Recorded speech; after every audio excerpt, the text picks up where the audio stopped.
Hi. Hi, Moose. This is our 6-month update here on the farm. We are having an absolute blast. I know I say that every time, but it is true.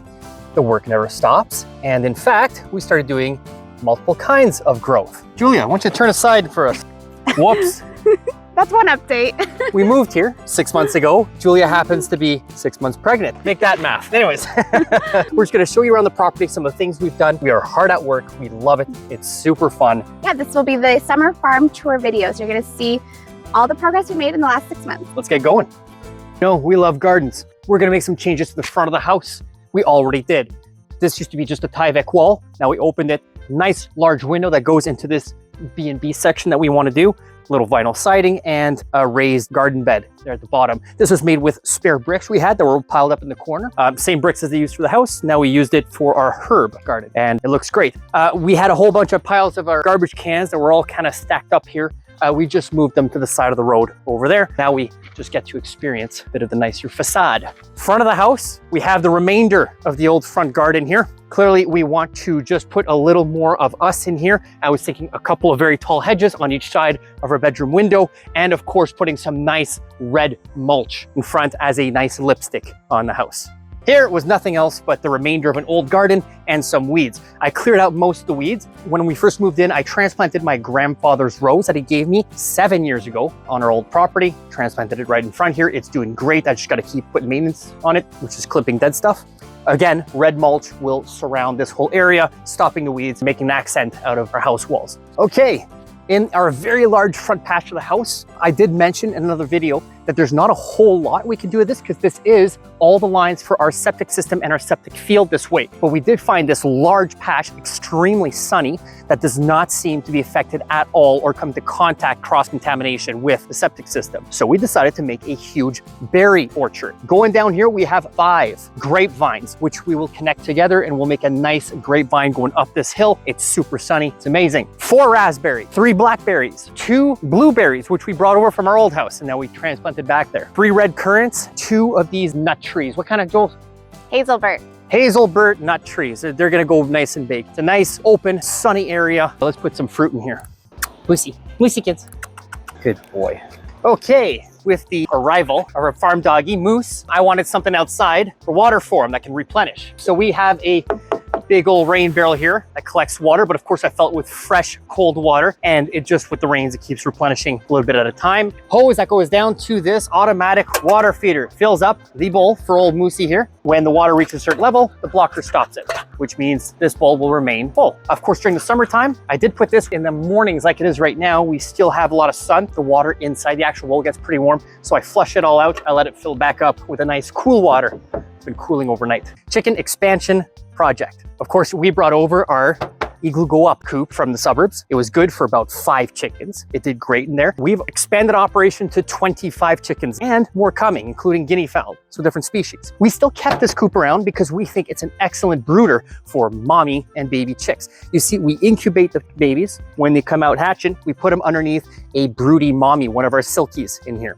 So what we started with 5 chickens, we now have 25, and again, a bunch of guinea fowl about to come join them. This is a way it actually keeps them separated from the other chickens, from some competition from non-broody hens or roosters, and allows them to grow a bit before they go and join the rest of the flock.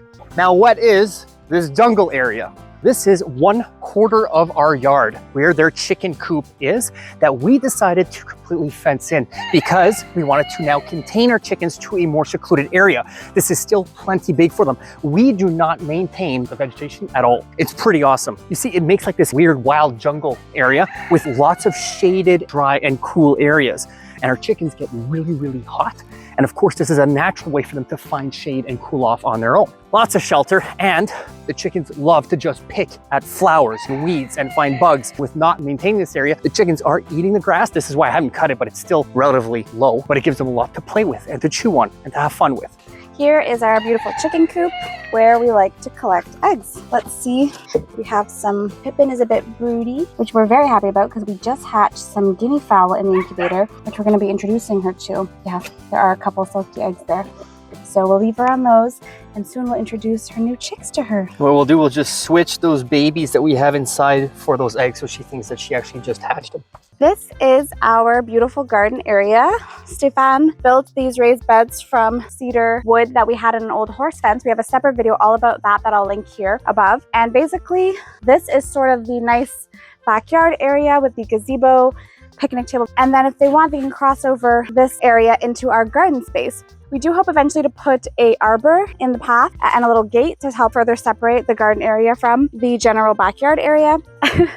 There's Moose saying hi to our cat. He likes to play with Charlie. Moose, come here. Moose has got a lot of hard lessons to learn still.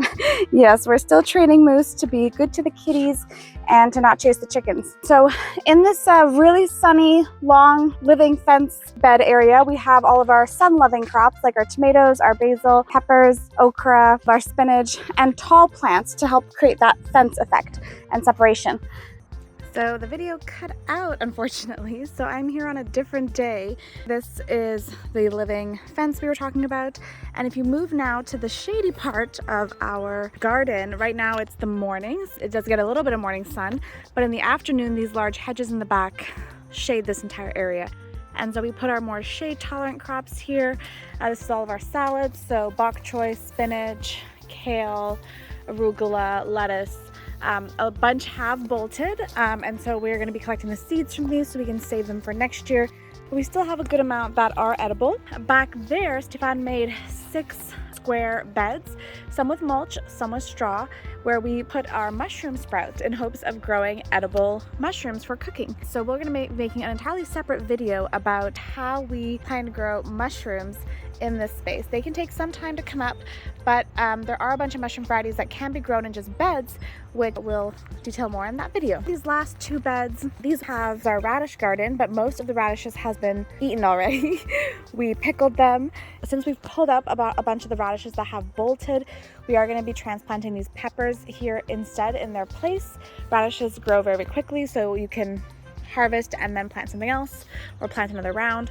We did leave a couple though that bolted because we do want to collect the seeds from these once they are ready. Finally, our beets and carrots. This is so exciting for us because we have always had trouble with carrots. We've never been successful, and this year we were very diligent to water our carrots every single day for the first month or 2 until they germinated, and that was the game changer that brought us all of these amazing carrots. Really exciting. We finally have carrots this year for the first time after 3 years of trying. And then our beets we typically don't struggle with. These are coming up beautifully as well. Of course, you're familiar with our horse barn. You can see Stephane has begun painting the horse barn. He really wants to make it red and white, and he began with just the window at the top, but eventually we hope that the whole barn will be red and white. If you enjoyed this video, you may also like our winter farm tour video, linked right here.